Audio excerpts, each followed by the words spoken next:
You are listening to Creating Active Lives with me, Sarah Blytho, and my regular weekly guests, and we are all here to share the research, the science, and the strategies, as well as some of the fun, to help you to create a more active life.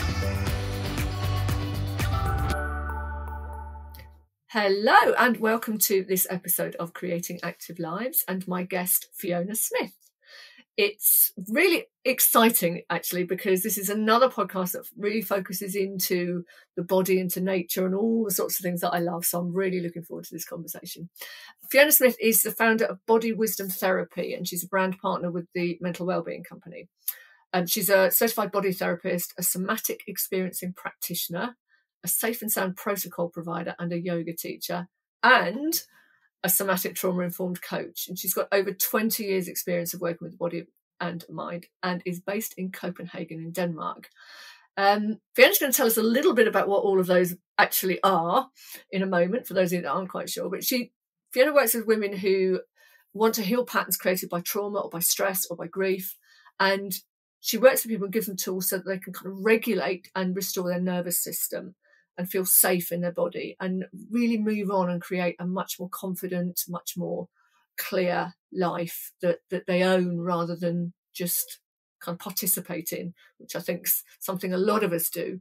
So Fiona, tell us a little bit more about yourself, and then we can move into what some of those terms actually mean, and then we'll get on with talking about life. Thank you. What a lovely introduction. It's really lovely to be here. And yes, so I've had a journey. Well, I've had a journey with a body for 54 years now, but I've had a journey of actually realizing what that means for around the last 25 years.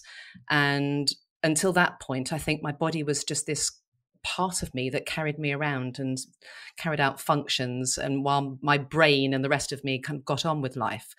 And unfortunately, that had led to a massive disconnect between what I was actually experiencing and what I thought was happening. I ended up with a horrible viral infection. I was in a terrible relationship. And I think sometimes it just takes hitting rock bottom to realize that you've got to change something. And so I went off on a bit of a journey of self-discovery to Thailand. I'd known that I wanted to do some yoga for ages, and I thought, well, this will be great. I'll go somewhere, I'll do some yoga, I'll learn how to meditate, and I'm going to get massaged, because in Thailand I could go and do some massage, learn some massage, and receive some massage. And to my huge surprise, it changed the entire trajectory of my life. I started to listen to what my body was saying, which was basically that there was something wrong with my relationships. There was something unhealthy about the fact that I'd been ignoring all of these signals. And yeah, it was time to listen. It was time to listen. And interestingly, you mentioned the connection to nature, and I've heard you mention that in other podcasts too. And I think what was really key was that where I was, in a small Lahu hill tribe village in a remote area of northern Thailand, at the edge of the jungle, essentially, was a place which was far, far closer to nature, not just in its location, but in the way that the people there lived, than I'd ever been in before. And I've often talked about the fact that, one day somebody put me into a spinal twist on this bamboo platform where we were learning Thai massage. And I came out and breathed in and just cried for hours. And I think it was the first time I'd ever felt safe to simply express emotion without anything necessarily attached to it at that time, but to really feel and express the emotion experience that was inside me. And I kind of popped out of the other side of that feeling a much lighter and quite different person. And yeah, carried on from there, really. just popped into my head here as a little thought, which is, do you think we've got caught up in the fact that we need a trigger for an emotion, whether it's laughter, crying, anger, whatever? But it's interesting that you're saying somebody just put you in a position, it all came out. Do you think that's something we've lost, is that ability to just release without it. This has happened. This is my reaction. We've just lost that ability to release a build-up. I think there's two things there. One is very much related to the way I work now somatically as a trauma therapist, which is trauma doesn't occur through the event. It's in the body's response to the event when there isn't the time, space, opportunity, or support to actually feel what we're feeling.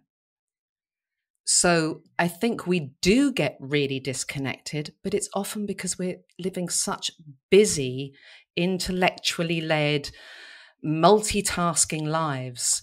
And we are often very disconnected from what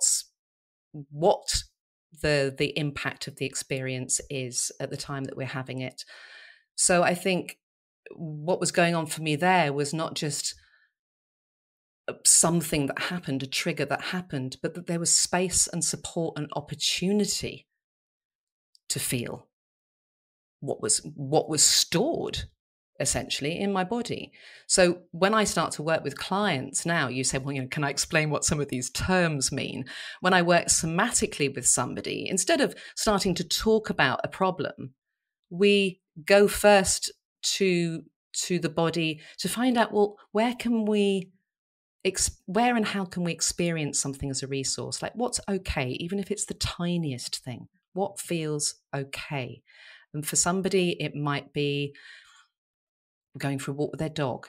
It might be a really nice cup of tea. It might be sitting by the fire or playing with their grandchildren. Whatever it might be, everybody, no matter what the circumstances, can find one tiny thing that feels okay. And then we learn to expand that. And when we learn to feel and experience what is okay, then we can start to create more space to experience some of the things that are more unpleasant, because our brain is designed to stop us from feeling pain. No, we don't want to feel pain. Of course we don't. And so if there's something that feels painful, our instinct is to push it down, push it away, and get on. We want to get on with life and with living. But the problem is when we don't create these spaces and opportunities to feel what we're feeling in the moment, particularly if it's not comfortable or it's not pleasant, then it's simply there waiting for us. It's interesting, isn't it? Because you talk about the body holding grief or illness and the messages it sends, but I think it's something that we've lost touch with our bodies. We just, like you said earlier, it just carries you around all day, every day. It does what it needs to do and it moves on. We treat it a bit like a car. Yes. It gets us from A to B, or it does what it needs to do. Whereas with our cars, we take them in for a service or a checkup every year. But with our bodies, we don't. Well, you say that, Sarah, but I also think, it's a really good analogy because, we might wash the car, we might brush it out, but it's all very mechanical, isn't it? And I think we could probably say the same thing about some of our so-called self-care, that we tick a lot of boxes. I'm eating healthy food, tick. I'm going for a walk, tick. I'm going to the gym, tick. But how do we actually feel about some of these experiences? What's actually happening in our body? Are we going to the gym and totally overriding the fact that our body doesn't need or want or isn't capable of being there on that day? Are we eating food but then having a horrible argument with our kids or our partner while we're eating? Are we ticking a lot of boxes and then doing many other things that are actually unconsciously really not very supportive or caring? It's interesting, isn't it? Because one thing I talk about a lot within my main field, which is sort of health-related activity and exercise, is that for most of us, if you go to a yoga session, you start by relaxing. You start by getting back in touch with your body and just feeling it and everything. We don't do it for any other disciplines, any other types of activity. And I always say to people, spend 5 minutes or so even just completely switching into your body, relaxing, feeling it. Where is there tension? What's going on in your brain? Because you will have a much better session as a result, because you will be focused on the session, not carrying tiredness or tension or anger with you. But it's something that people don't, I suppose they don't value, that kind of, what's going on in my body. Let me just scan through and see what, actually, that bit's a bit sore today. I'll take that easy today. I won't focus on that body part. I'll focus on something. We don't necessarily ask our bodies what they need on that day at that time. And it's like you say with food, we eat, we don't necessarily spend a bit of time thinking, what does my body need today? Does it need more hydrating foods? Does it need more energy giving foods? Does it need more whatever, protein? We don't necessarily, we've lost that communication, that two-way communication between our mind and our body. Absolutely. I mean, and while we're on the subject of eating healthily, one of the things that I do is I run a program twice a year, in spring and in autumn, which is very much about getting us to focus on, what we're eating, why we're eating it, how we're feeling. And, it's a body-mind detox. I think precisely for the reason that you're talking about is, we're doing these things, but we're not really considering what the rhythm, what the part of the cycle we're in at that time. Again, I've heard you talk on other occasions about, the feminine cycle, about the seasonal cycle, and we're so disconnected from these things. And I think part of working somatically is that we learn to tune in to our cyclical nature, particularly as women, and that we are very much a part of nature, not just as women, but as human beings. We have an animal nature first and foremost, and living the way we do, where for better or for worse, a lot of us are in front of screens for a large portion of the day, it's so easy to get disconnected. It is, and I do a lot of training courses online. I mean, on the one hand, Zoom's been, the online world's great because more people have got access to things. On the other hand, people always say, "Oh, can we have a short lunch?" And I'm always, no. You can have a long lunch, and at least 15 minutes of it, you're going to get outside. Don't care if it's raining. Don't care if it's cold. 15 minutes. Get outside. Get away from the screen. Just do something outside, because you need those regular breaks away from what we now consider to be the normal way of working. And we need sunlight. Yeah, absolutely. Yeah, we need sunlight. Yeah, absolutely. Just that daylight, just that thing. And it's interesting because I very much work with my circadian. I don't work completely with circadian rhythms. I don't think many of us do now. We can do our best, though. We do our best, but I mean, I haven't used an alarm for years, because in the winter months I go to bed really early. I do still get up early, but I don't push myself to get going as quickly. But whereas in the summer, I'm up 4 o'clock in the morning sometimes, and I don't go to bed until later. And actually, I've got more energy sometimes than I have in the winter, and it's kind of something that I intend to track it and see what's going on, but I sometimes don't. But it's again, it's that connection, isn't it, with the rhythm of nature, the seasons. Yes, absolutely. We are designed to be up and about and have more energy for longer in the summer months.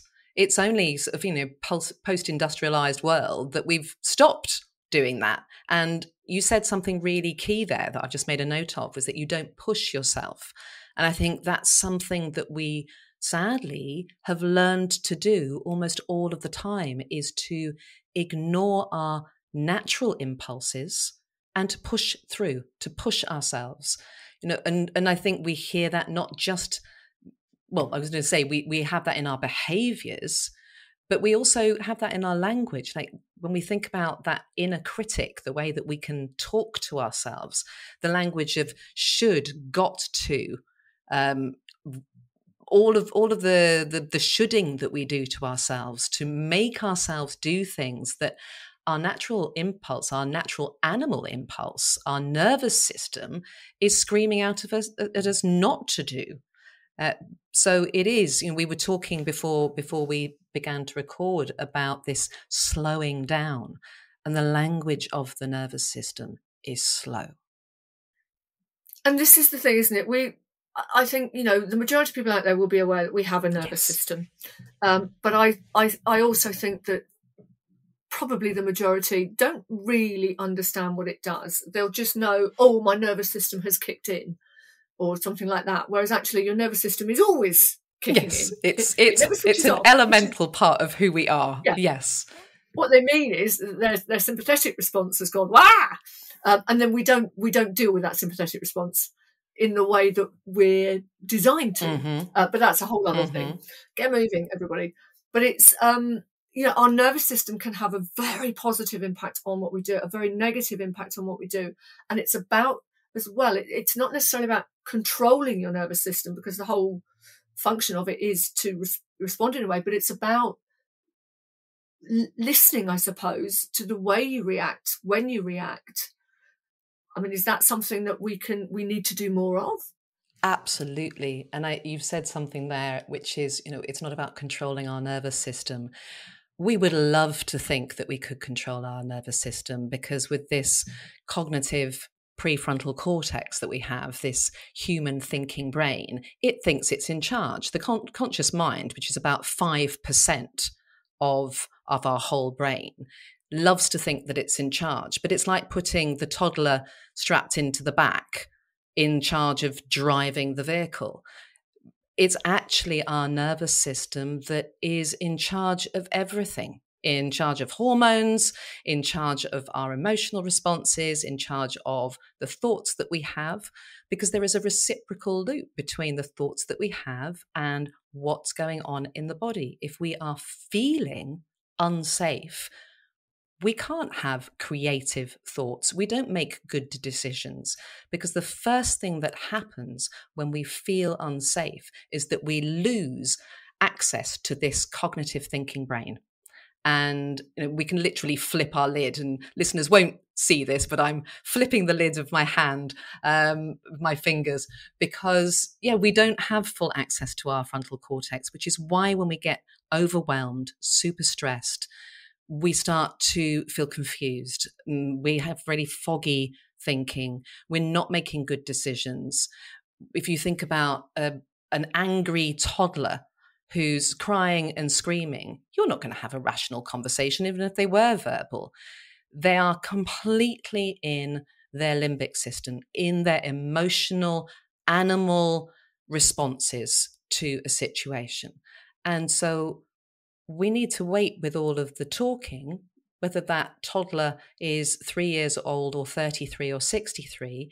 We're going to need to wait to talk until the cognitive brain, this thinking brain, is back online. And unfortunately, when we are in a state of dysregulation, when there is trauma, or we can call it stored survival stress in the system, when there are things going on that have not been resolved, then we can spend very large parts of our lives trapped in a cycle of being ready to defend ourselves, ready for threat, perceived threat that actually isn't there, because we are stuck in this part of our nervous system you've just named, which is this sympathetic response, this fight-flight response. And when that gets too much, we'll go into freeze, which is this sense of disconnection, disassociation, collapse, depression. So we can move if we don't find a way to regulate ourselves, we can move through life in this overbusy, overstretched, pushing through, swinging between an overactive, sympathetically aroused state where we don't have access to very creative thought or good decisions or full capacity to focus, and swinging from there into what we can call a functional freeze, where we're not feeling very much of anything at all and just going through the motions of life, feeling very disconnected from what's around us, which again, of course, links into this disconnection that we have from nature and from our own nature, our own animal nature. So when we're regulated, because it is, of course, you asked, well, in what way is it useful? When we're regulated, when our nervous system is in balance, then our sympathetic energy is simply what gets us up in the morning. It gets us moving. We're using a sympathetic energy when we're dancing. We're using sympathetic energy when we're running, just going for a walk. And we are in balance because the part of our nervous system, and I'm going to just use the technical term, that ventral vagal, our green and grounded, our balanced part is also online. So that's what we want in a well-regulated system, is to have access to this energy that gets us up in the morning. And it's there every time we breathe in. That's a sympathetic action. Then we have the parasympathetic. We breathe out, but we've also got this sense of being in connection when we're in a well-regulated state. We're in touch with our body. We're in touch socially with one another because we're designed to be in touch socially. We're genetically engineered to be sociable animals who are together. And I think this is why we've got such a problem with sort of mental health in the post-pandemic world, is that we were disconnected from one another for so very long. And genetically, we're not designed to be living in isolation. So it's not just the fact that we weren't able to hang out with family and friends. It's actually that affects the way that we are able to respond and be in our nature, in our nervous system. So, yeah, we need to be doing things to regulate, to come back online. And in order to do that, we need to slow down and be able to listen to our bodies and to our impulses. I'm going to come back to nature in a moment, but something you just mentioned was stored survival stress. That sounds really interesting. And I think it's something that probably a lot of us experience. But tell me a little bit more about what that is. Yes. So we often think about trauma as being big events, sort of big impacts, or the terrible thing that happened. Maybe that it was abuse, maybe it was an awful car accident, maybe it was an act of violence or aggression. And yes, these big events can and do cause trauma. But as I said before, trauma is not so much in the event, but in the way that our body responds to events. And so there's another very different, well, there's many different kinds of trauma. But basically, trauma is a word for the way that our body is storing the effects of the experience. So we can also experience accumulative trauma. So that would be something that is happening over a very long period of time, a series of apparently insignificant or, it wasn't much, it didn't really count. We can really discount the effects that life is having on us while we're having it. And so when we're not paying attention, when we're not giving that time or attention to really notice how that's impacted us, then we can end up storing it. And I don't mean that necessarily that we're still thinking about it, although that may be the case, that we're still ruminating over things that happened, but that we're caught in this cycle of always feeling alert, always feeling busy, not being able to relax properly, not being able to sleep properly or digest. And it can give rise to symptoms that sort of move from anything from a lower back pain that just doesn't go away, or migraines, towards then some of the more serious things that people are living with, like anxiety, depression, and fibromyalgia, or sort of other chronic conditions. In nervous system terms, they are all manifestations, physical, emotional, or mental manifestations of stress that is stored because there hasn't been space, time, or opportunity to process that. And it happened to me after the death of my mother. I ended up with a frozen shoulder. So it's not, I speak perhaps as somebody who's been doing this work professionally, but I've also had my own very personal experience of what happens when there isn't the opportunity to process things. I suppose it's the body's way of saying, hello, there's something going on here. Absolutely. It's like there's a point at which you can't. It's like if you're filling a glass of water, you turn it off when it's full. Whereas if you don't, you can't keep filling it. Yeah, exactly. Whereas with the body, we haven't got a gauge that says, do you know what? I'm kind of full of stress now.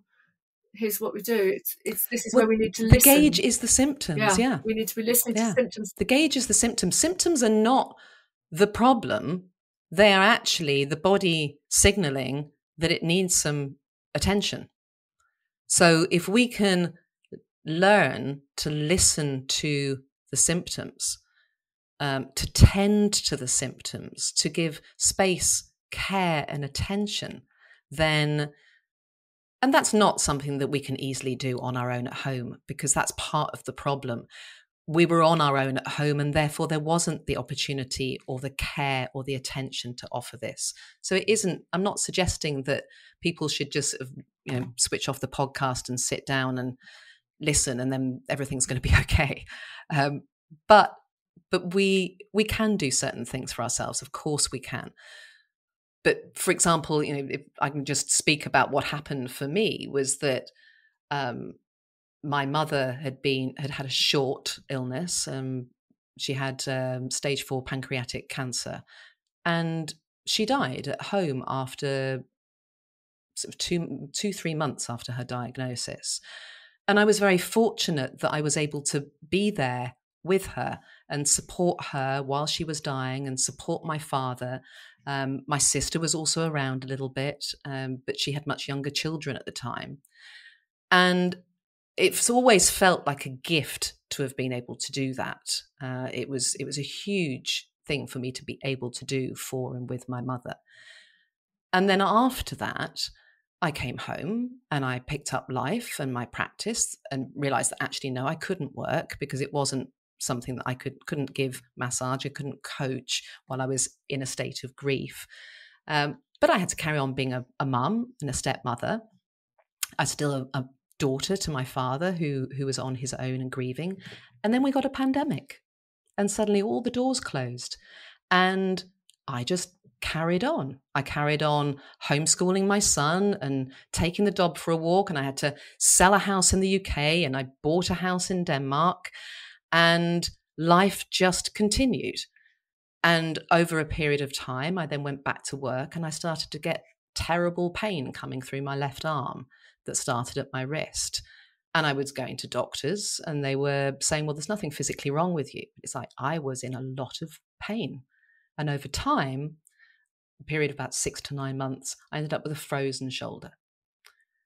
And it was only then, when I was doing my somatic experiencing sort of training and had that time, space, and opportunity to really deeply listen to what my body was telling me, that I made the connection between, yes, the grief of the loss of my mother, but all the other things that I had not tended to before that, all the other apparently smaller things that I'd been through, that I hadn't had space, time, and care to attend to. So it's really been a very personal practice for me to give time, care, and attention to my body. And one of the big things for me has been connection with nature, simply slowing down and being outside, walking in nature, noticing how I felt in being outside, and to tune into what made me feel good, even in a body that I felt really it betrayed me. I was a yoga teacher, I'm a massage therapist. I've been working with my body for more than 2 decades when this happened. It shouldn't have happened to me. That was one of the stories. And the sooner I got rid of that story, the better, really. Because, it can happen to all of us.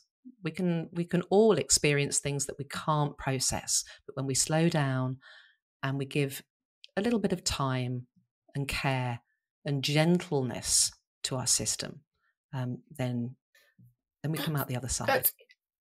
It's so important. We know that, for health, we need to move our bodies. We need to get our cardiovascular system working a little bit harder than normal. We need to strengthen our muscles. We need to stretch our muscles. We need to load our bones.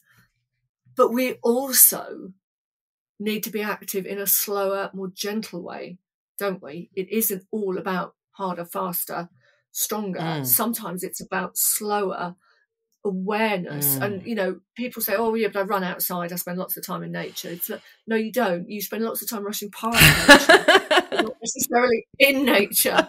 And that's the thing, isn't it? It's the slowing down.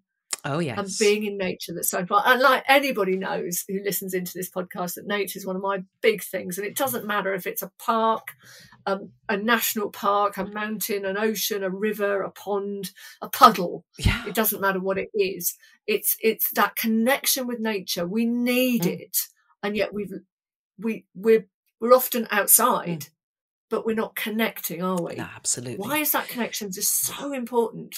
And I think, there's different elements at work here, because when I think about a frozen shoulder, this is literally the freeze state where the body can't feel anymore because what it's feeling is too painful and too much. So we go into freeze. And we can think of freeze as being a part of winter.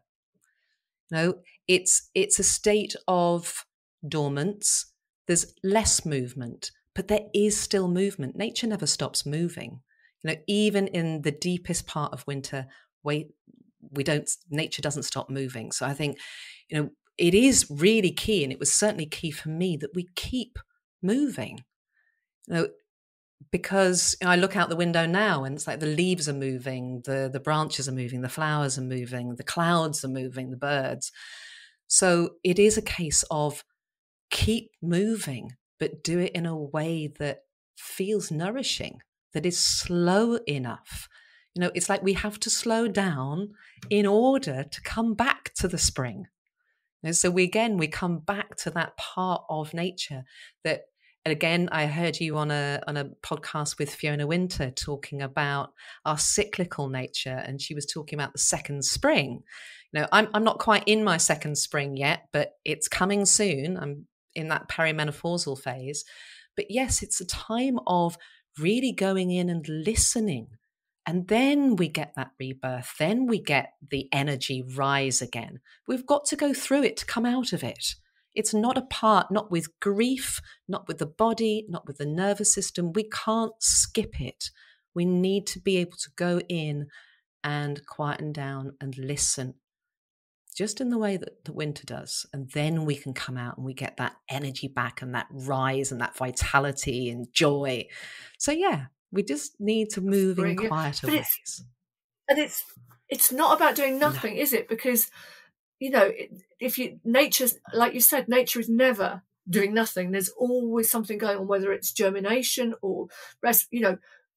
Slowing right down doesn't mean you do nothing. It means that your body actually gets a chance to do things at a really cellular level. Yeah. Your mind gets to do things at a kind of a chemical level, neurotransmitter, chemical, whatever level. But it means that you by not moving, you're giving your body a chance to do its exactly. Kind of and this is our stuff. parasympathetic function. This is when we're in safety. This is what our nervous system is doing when it slows down. Is exactly this process of renewal and digestion and regeneration. It's what we do when we don't eat at night. We stuff ourselves until we go to sleep and then we eat the first thing in the morning. We're not giving our bodies that long time overnight. So yeah, when we don't eat overnight, we get this process of rest and digest. If we're in a state of stress when we go to sleep, that's not happening particularly effectively or efficiently. So yeah, our bodies simply reflect and mirror what's going on in the natural world. And the closer we can get ourselves back in connection with that, the better. It is so important, isn't it? It's going back to the car analogy. You wouldn't just keep driving your car. You let it rest. You get checkups. You make sure that you get that funny noise. We don't want to burn the engine out. That's the thing. Yeah, exactly. Absolutely. But it's like I say. It people sort of say, "Oh, well, I rest when I sleep at night." I think it's that conscious stillness where you are aware that you're still. It's different to sleep. It's a different. Absolutely. And people will say, "Oh, I'm too busy." And one of the first things that I will do with clients is introduce the 1 minute pause. It's not my own invention. I can't remember where I got it from, but simply building in pauses of 1 minute throughout the day. And, whether it's like when the kids have gone to school, or before you get out the car when you get to the office, or before you make your cup of tea, or while the cup of tea is brewing, whatever it might be, building in micro pauses, not where we're scrolling or doing, but simply noticing, I'm breathing. Okay, releasing the weight of the shoulders, feeling the feet on the floor, letting the eyes soften or close or look in the distance or look down. Simply being here in our body for 1 minute. And then, of course, once we realize we've got time for that and that it's actually often a relief, then we can start to stretch that. But of course, for some people, to stop can feel really painful. It can feel really anxious making because there's so much stored in the system that the second we stop, we start to feel it all. It's uncomfortable, so we keep moving again, and then we perpetuate the problem. I have a rule that I like my coffee. I don't drink much coffee, but I do like my coffee. And my rule, that sounds a bit dictatorial, but it is, your guide. When I have a coffee, I do nothing else. I don't have my coffee at my desk. I will sit in the summer. The spring, I'll sit in the garden. In the winter, I'll sit inside or whatever. But I will just sit and I will enjoy my coffee. And it's amazing how restful that few minutes is. And like, I get what you're saying, that like the minute micro breaks would just be such a lovely way of that little pause. And it just means that you can catch your breath. It's like a runner. Every now and then they will stop and catch their breath. And that's giving your body the chance to do that, isn't it? So what would be, there'll be a lot of people thinking, gosh, this all makes so much sense, because it does. And there'll be a lot of people thinking, oops, that's me, always running. What would be good ways for people to start to get in touch with their body? Because you're not going to do it overnight, are you? You're not going to go, oh, hello, body. We're not going to do it overnight, no. And I would say that, we've just mentioned one of them. That is just to build in these micro pauses. And it sounds so simple that we kind of dismiss it and we look for something sort of bigger and more important. But actually, we all know that habits are formed gradually, and, attach your micro pause to something you're already doing. So that would be absolutely the first thing, because when we are carrying a lot of stored stress, when we are over busy, when we are in a state that takes us out of the here and now, anything that we can do that brings us here now is invaluable. So the micropause is one way, but another way is to tune in to things that there's a wonderful psychotherapist in the US called Deb Dana, and she introduces this, the concept of glimmers. And glimmers are the opposite of trauma triggers. So we all are aware of what sets us off. Oh, they did that, we get cross. This happens, we get frustrated.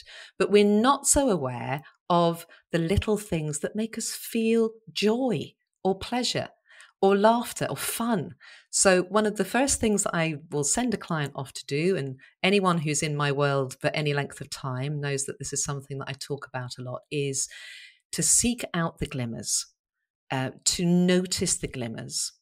So it can be anything. It can be as simple as your cup of coffee.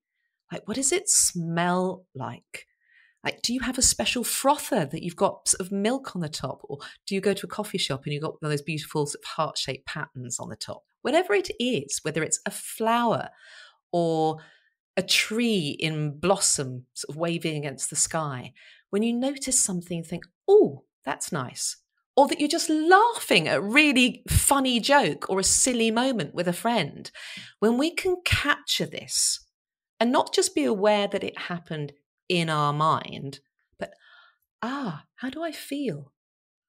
Oh, there's a sense of lightness. Maybe there's bubbling. Can we find the sensations in our body related to this moment, to this glimmer? Is there a noticing that, oh, my chest has opened up, or, oh, my shoulder's just relaxed. Or I smell that lovely smell and it reminds me of, and then that connects to something else that was beautiful. And maybe you think, oh, I feel happy, or I feel glad, or I feel relaxed or calm, or whatever it is.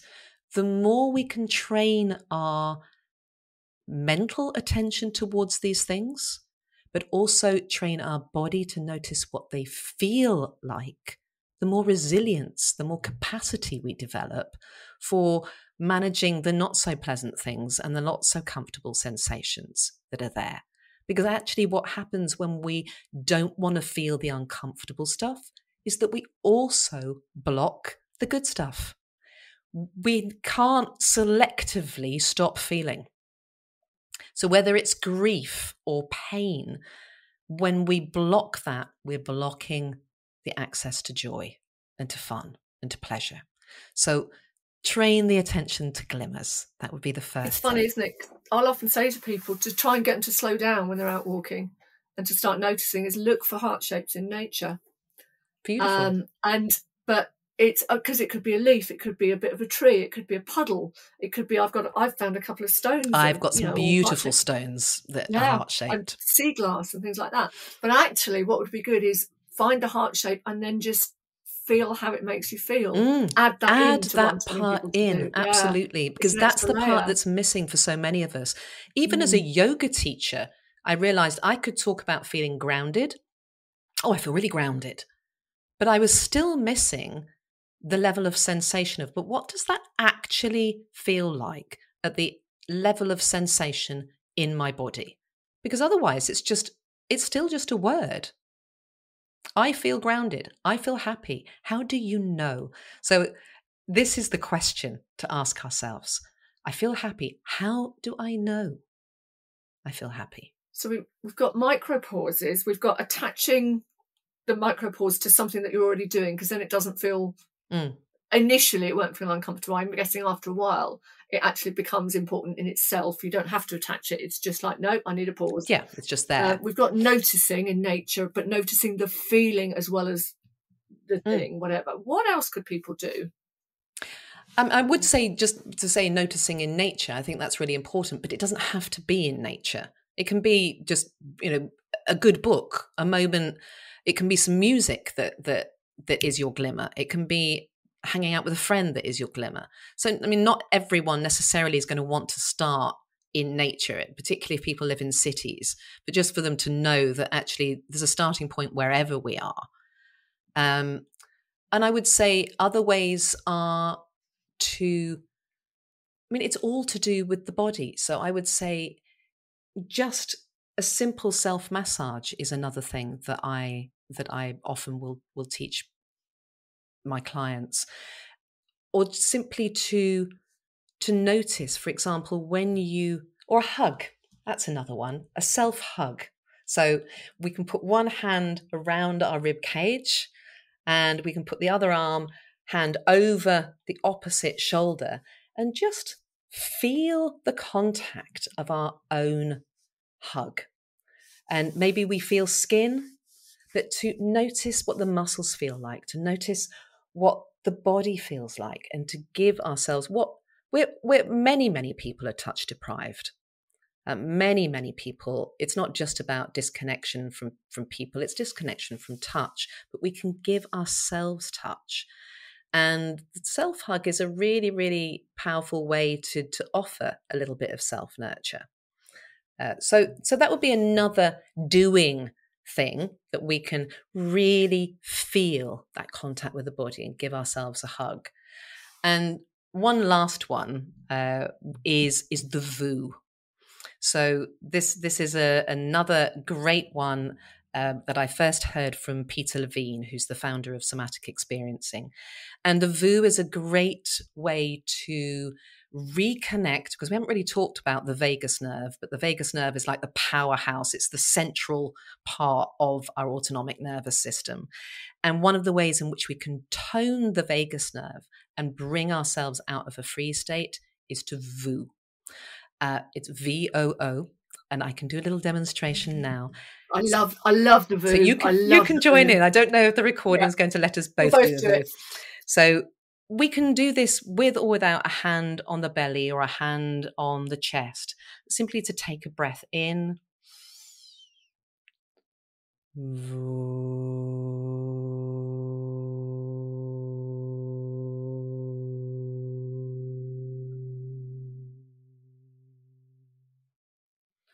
And there doesn't want to be any strain, just to allow the sound to vibrate in the body. And what we're doing is sending a message, a signal of safety to our guts through the vagus nerve. Just a little gentle vibration. And then the guts recognize, oh, okay, that feels okay. And it will send that message up to the brain, also through the vagus nerve, because the vagus nerve is 80% afferent, which basically means that 80% of the information that is traveling through this nerve is coming from the body, from the guts to the brain, and only 20% is being sent from the brain to the guts. So we can argue that basically, no matter what we're thinking, if the body is in a state of distress, is not feeling safe, is not feeling relaxed, we can't force our mindset on anything. We can't think our way out of stress, but we can start with the body and remind the body that, I'm here now. I feel safe.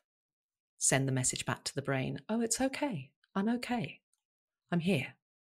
So it's about bringing us back to the here and now through sound, through feeling. It's a lovely practice, isn't it? The way I was taught was just think of sounding a bit like a foghorn. That kind of foghorn on a very misty day. It's that very low, deep vibration that you feel, and you feel it like a foghorn. You feel as well as hear. And it's the VOO breath is like that as well. And it does take practice, because you do feel a bit, this is a bit silly. And you want to be somewhere private when you do that the first time, so that you're not feeling self-conscious about it. Because if you've never done, for many people that I work with, hearing themselves make that kind of sound feels very vulnerable, because part of the pattern is to not express, to keep quiet. So it's go gently with any of these things. You may find that you connect.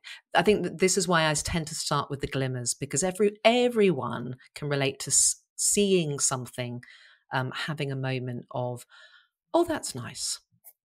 Yeah, it is, isn't it? But you start to it's like anything with the brain, isn't it? The brain is a creature of habit. Oh yes. The more you notice the negative stuff, the more it will notice. Whereas when you start to look for the glimmers, it will start to notice and feel more glimmers. And Absolutely. This is where I think this is, it's retraining the brain into a better reaction, a better response, which will in turn impact on absolutely everything. Absolutely, it impacts on everything. The moment the nervous system comes back into regulation, the ripple effect is huge. Then people are sleeping better, they are digesting food better, they have better relationships, they're feeling calmer, things are going better at work. So all of the things that you said something really key there. It's like the brain hates change. Even if life is terrible, the brain will resist change. So I do understand that we can sit here and talk about this and people can listen, but the very fact that people are listening to this podcast is signaling that some part of them is ready to change something, and whether that starts with noticing a beautiful flower or hearing a piece of music or smelling the coffee, or going for a walk, change is always possible. And so coming back to the whole theme, it's like moving one little step, one tiny step is enough to start creating change. Fiona, we could talk about this all day probably, but and I think I'd definitely like you to come back in and talk about the vagus nerve, because again, it's something I have looked into and studied, and it's actually significantly more important than people realise on so many levels. But for the meantime, thank you so much for coming along. It's been absolutely fascinating, and tell everybody how we can get in touch with you. I will put the links in, but where can people find you if they want to find out more about my website's probably the first place, which is www.fionalsmith.com. So it's basically my name with a .com at the bottom. Brilliant. And I'm on Instagram. I'm starting to get a bit more active there at Fiona Body Wisdom. And I have a Facebook group, Stress Less, Live More for Women. So people which is are what we all want to do. So yeah, people are welcome to get in touch, and if anyone does visit my website, there's a free download there, which is another way. Meditation is another way. It's what I call a somatic meditation, and people can download that with a PDF about a little bit more about the nervous system and a little bit more understanding of what we've been talking about here today. Excellent. Well, thank you so much for coming along. It's been really, really interesting, and it just fits so many of my kind of beliefs and practices and things like that. So it's good to know I'm on the right lines. Excellent. Yes, we are. You've been listening to Creating Active Lives with me, Sarah Belaytha, and my guest this week, Fiona Smith, talking all about listening to your body. So thank you for listening to us. Now go off and listen to your bodies, please. Thank you for listening to Creating Active Lives with me, Sarah Belaytha, and my guest. Join me each week for more on how to create and sustain everyday activity, and follow me online at Fitness Career Mentor or Fabulous if you're interested in career development and more on creating active lifestyles.